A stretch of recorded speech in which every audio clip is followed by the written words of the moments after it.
Alrighty, hey guys, welcome to the From Zero Linkin Park album review by me.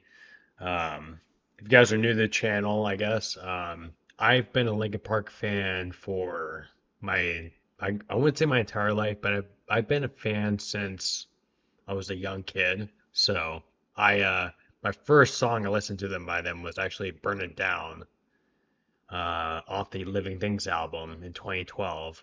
And then since then, like I've been a fan ever since.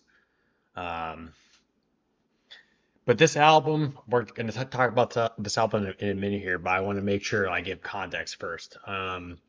So, like, I've been a fan for a long time now. I was going to see them in 2017, but Chester unfortunately passed away before I got to see them, so it's devastating to me. There's a video on the channel right now that you can watch still where I'm like sobbing into the microphone because I'm so upset about his passing. It was very hard on a lot of people. It was very difficult for a lot of people to wrap their heads around. It was very obviously, someone you care and love passed away, right? So like, that's very hard to cope with. But this album, I mean, it comes from like a place of, I guess, I gotta be careful with what I say here because like I know how people feel about this album. I know how people feel about the new singer. Why not? We're gonna talk about it, yeah. But like um, I know what people who haven't listened to Linkin Park their entire lives think about this album. I know what their assumptions are, what they think. I would like to think so anyway. But so this album, there's like a little like release thing. Like there's a little countdown Linkin Park did on their website in 2024. I think this album came out August, right? November. Huh, I was wrong. Okay. I was like, well, the first like single, The Emptiness Machine, came out I think in September, I want to say, but there's like a little countdown on Linkin Park's website. Like, you're counting down to it started at 100 hours, you're counting down to like zero. And then, initially I thought it was like, okay, maybe new tour date, new maybe like a single, maybe something regarding a new singer, but I didn't really think that was going to happen. Um, but they subverted my expectations big time, so obviously, because there's a new singer, Emily Armstrong. Um, so when the single got dropped, it was very like when the emptiness machine dropped, um, back in that time. A lot of people were saying like, it sounded exactly like what Linkin Park would sound like to the, I guess like the not an everyday listener, like, um, but a lot of people found out about Emily Armstrong's Scientology ties. So early on, because it was like you can do the research yourself. There is evidence that she had ties to Scientology, and there's no doubt that she did. But um, as a fan, like I believe in separating like the art from the artist, in a sense, because like I don't think the guys in Linkin Park would have recruited her at all if they knew ahead of time like that she's a bad person, if that she doesn't have the share the same values that Chester did, like it just feels like, now granted I could be wrong, I could be very wrong about this, but it just feels like they didn't really like pursue it that way, like I still believe Linkin Park has integrity. I still believe Linkin Park has like very strong I guess what's the word I'm looking for? Very strong ethical standards to uphold. And I think it's hard to adjust after losing a singer like Chester Bennington. It's hard to adjust. Like it's very hard to adjust. Like I know Mike Shinoda released an album in 2018, Post Traumatic, like encapsulating like that whole his whole thoughts about about Chester passing and whatnot. I know Linkin Park released like a bunch of other stuff too regarding like I guess like album anniversaries and whatnot. Like the Hyper Theory 20, Meteor 20. Um, so I understand it was like it's not going to be easy to like for anyone to adjust to it. Like to a new singer, a new album, a new tour. But that was what was announced in November, or I guess in August, when the Emptiness Machine came out. But I want to talk more about the album itself, actually, because that's what this review is for. So now the Emptiness Machine, it sounds like a very stereotypical Linkin Park song, in my opinion. Sorry, that's my phone. Sorry about that. Turning our ring off. Um, it sounds like very stereotypical Linkin Park song. The rock, the I guess the melodic guitars, like the piano opening, like the Mike Shinoda singing rather than rapping, um, leading up to like the introduction of Emily to the audience rather. Um, I understand why people don't like the song because it sounds very generic. It sounds like a safe play by Linkin Park, which I think it could be, but obviously you're introducing a new singer, you're introducing a new era of the band, like you're trying to play it safe. You don't want to like piss people off, right? So like, but I guess they did in a way, with the new singer and whatnot, but like, um, you don't want to piss people off, right? So you're trying to like ease them into it, with this song. I thought it was a smart thing to do. Like, it's not like it's not a song that really says like anything about anything really. It's just like I think if people interpreted the lyrics when it came out, it was like, oh, it's Emily Armstrong like denying her ties to Scientology. That's not what it is. Like the album itself is about losing a relationship. So that's what Mike Shinoda said.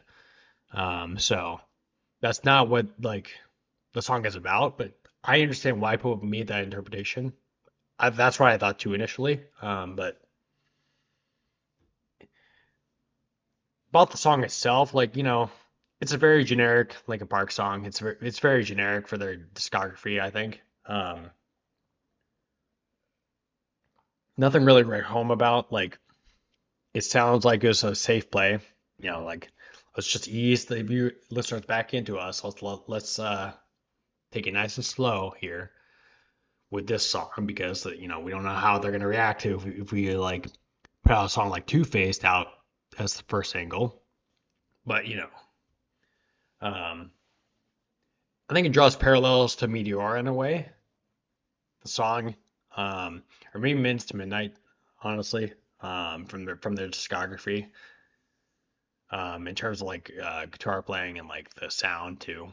So I think it's a solid track. It's just not like the best song on the album. So, which I mean is part of the course for Linkin Park albums. They don't release their top song, their best song on the first single. But then the next single was Heavy as the Crown, which that's actually more like a Park sounding song than anything else, I think, on the entire album. Mike Shinoda rapping, screaming choruses, like Emily Armstrong screaming, you know, very hard guitar riffs, very melodic guitar tones and whatnot. It sounds very much like Linkin Park. Like it sounds like core Linkin Park. Like you can't if you when you hear the song you think it's Linkin Park. You like this is who they are. Um and I like the song, I think it's a good song. It's just like, there's so much I want to say about it, but I'm trying to like, I'm trying to like ease myself into it, like trying to like avoid saying this certain thing and say something else instead, because I want to save it for like later when I'm done talking about the album. So, but the song itself is pretty good. For a first time listener, it's like even for like a long time listener too, it's a pretty good song. Long time listener of Linkin Park, it's a pretty good song, Um, Definitely a step up from the emptiness machine, I think. My personal opinion. Um, so that was the second single that came out, and then I believe it was Over Each Other that came out next. That is my least favorite song on the album. Um, just because there's no like it just sounds bland. It sounds like it was phoned in almost, Um, which I mean, like I understand they put a lot of time and effort into this album. I understand that, and I don't want to discount their work. I'm just saying, like over each other does not sound like a very well thought out song. It sounds like it was, I guess like, it sounds like it was like, um, very simple, very simply made almost, like no guitars, no nothing, just like very soft, very safe, I guess. It's my least favorite song on the album. Um, so I think it's like everyone else's too, I want to say, but for different reasons, I think. But and then Two Face came out too, like on the day of the album release in November. That's a Linkin Park song that draws immediate parallels to One Step Closer from their first album, album Hybrid Theory. Um, the rising chorus, like the bridge, where um, like Chester's like repeating, screaming like "Shut up when I'm talking to you" and "One Step Closer," and Emily is repeating in this song like "Stop yelling at me," like over and over again in the bridge. It's like it sounds very good. It sounds very like One Step Closer esque, Um, but it's like after listening to it like multiple times, like I have, it kind of gets kind of samey almost in a way. Like obviously, like I mean, this is I'm gonna just gonna say this now. This is my probably my fourth favorite Linkin Park album. I want to say like Hybrid Theory, Meteor, A Thousand Suns, then From Zero comes at fourth, and then Midnight, Hunting Party, Living Things come in and One More Light come in the those that order, I guess. I don't really know, but I just think like Two Face as a song is pretty good in its own right. It's just like it draws very similar parallels to One Step Closer, draws similar parallels to like different songs on Hybrid Theory too, um, which is not a bad thing. Um, yeah, so I mean, it draws very similar parallels to those songs. I'm just trying to like word it in a way where I'm not like disparaging the band or disparaging the album itself, 'cause I'm not trying to do that.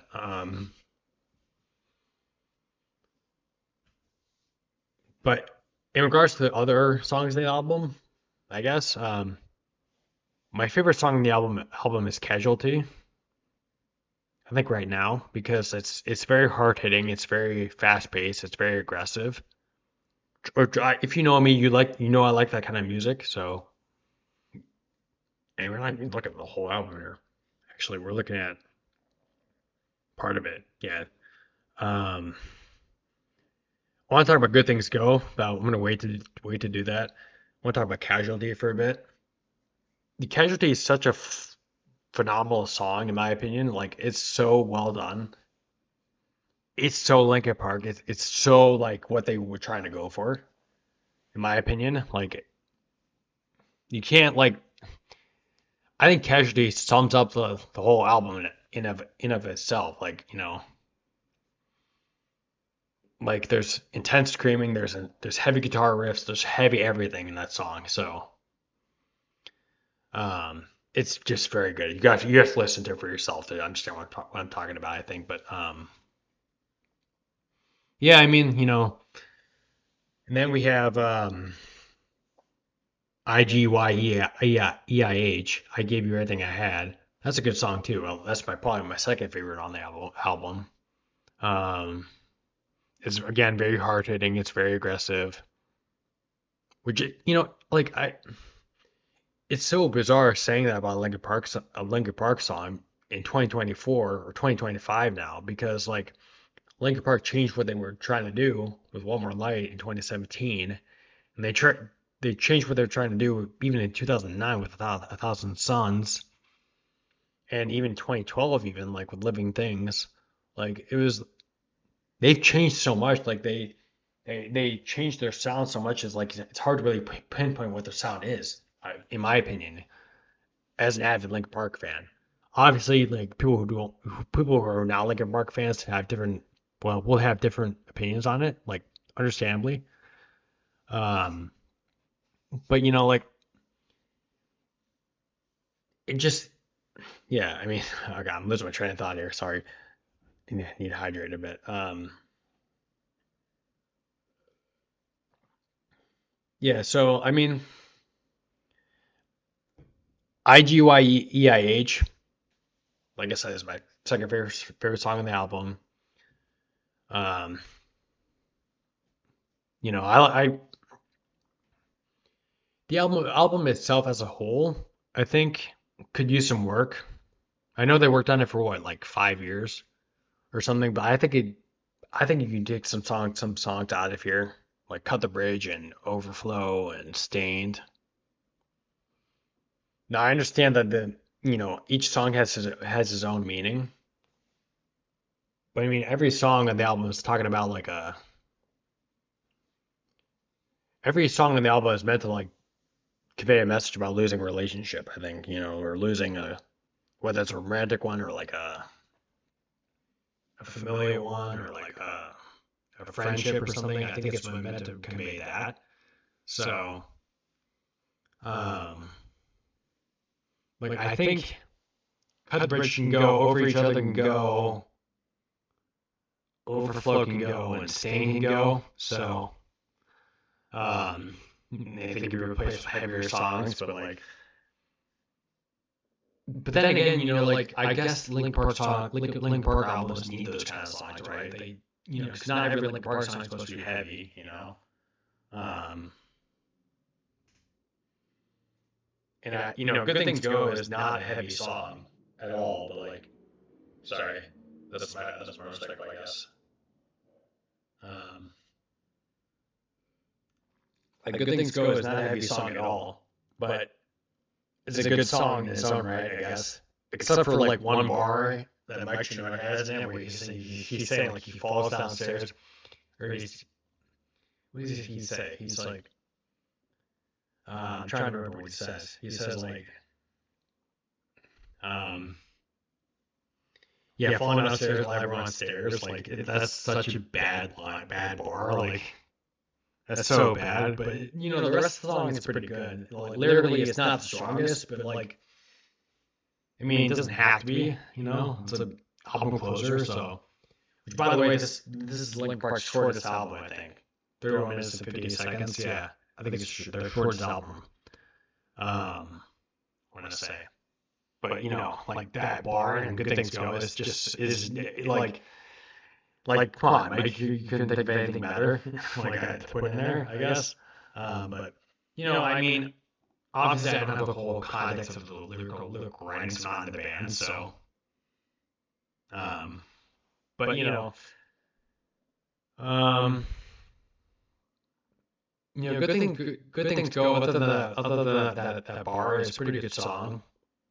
Um, it's a good song for like people who don't like heavier Linkin Park songs, I guess. Um, So, I mean, it is, I mean, it is what it is, though. Like, people are gonna like what they like on the album, and people are not gonna like what they like on the album. But I want to talk about now about like the whole Emily Armstrong Scientology thing. As far as I know, from what I've read about it, like it really seems like she was born into it, like born into Scientology, and no say of whether or not she want to be affiliated with it or not. So I don't fault her for that. But I understand why people like don't like her because of that. Like, but I think people are like jumping to conclusions too quickly, like without reading something, reading what like her ties were about, like how she was born into it, like. Well, I mean, I guess there's no solid evidence that she was born into it, but that from everything I've read so far, like about it, like that's what it really seems like to me. Like, at least. But then again, I understand my bias. Like, I am a Linkin Park fan. Obviously, I'm gonna like be defensive of them, I guess. But it does question, like, it does make you question, like, why they brought her in the band in the first place. Um, but I mean, that could be a whole separate video, like talking about that. But I mean, I don't want to get too much into that because I know it could like cause arguments and whatnot. So, um, but yeah, the album is pretty good. I would say like there are plenty of bangers on the album. Heaviest the Crown, Two Face Casualty. I give everything I had. Obviously the singles are not the strong suit on the album. But like when are they on any album? I guess in any musical format. Like, um, so if I had to give it a rating, I would give it like a 6 out of 10. I think. Um, just because like it's not really like it's a safe album, I guess, for Linkin Park, which is understandable, for the context and whatnot. But it's a pretty safe album, I would say. Um, they want to play into their like old roots, I guess, call back to their roots, which I appreciate. Like I like all their music. I think all their music is great, but like um I understand why they want to make this album, I guess, like to call back to their roots. I think it's because Chester didn't really want Linkin Park to be one faceted, I guess, which is great. That's a great thing to aspire to be, multifaceted, like, which is why I think, it's kind of, I don't want to say this, but like, it's kind of degrading to his like legacy almost in a way because like, you go back to the set. Well, actually, let me rephrase that. I think, Grant, I have no idea, but like, I think Chester wanted to do this, wanted to like come back to the sound, right? And the rest of the guys in Linkin Park were like, no, let's just continue doing like experimental shit. Um, I think Chester wanted to keep doing this. Like, obviously, like he released a song. There was a postmortem song released called "Cross Off" with Mark Morton, Lamb of God guitarist. Um, and Chester's like scream rapping on that song. He's screaming in that song. It's a metal song, so I recommend giving it a listen. Um, but it's like I think Chester wanted this kind of album to do this kind of album again, you know. But I think the rest of the guys in Link are like, no, let's just keep doing our like keeping unpredictable, I guess, which is understandable. But like, Chester's not the entire band. There's 5 other people in the band. You know, Dave, Mike, Rob. Well, not Rob anymore, I guess. Colin now, Emily, Mike, um, Joe, and my oh Brad, yeah, Brad. Um, Yeah, so there's like five other people in the band. They can make their own decisions, like let them do what they want, But they all have a say too. Like it's not purely about Chester, and that's what kind of makes me upset when people like use that argument, like saying, "Oh, this is like defining Chester's legacy." Like Chester is not the entire band, He's not the entire band. Like I don't get why people say that. Like why I get why people say that, I guess, because they do, obviously like when you think of Linkin Park, you think of Chester Bennington, right?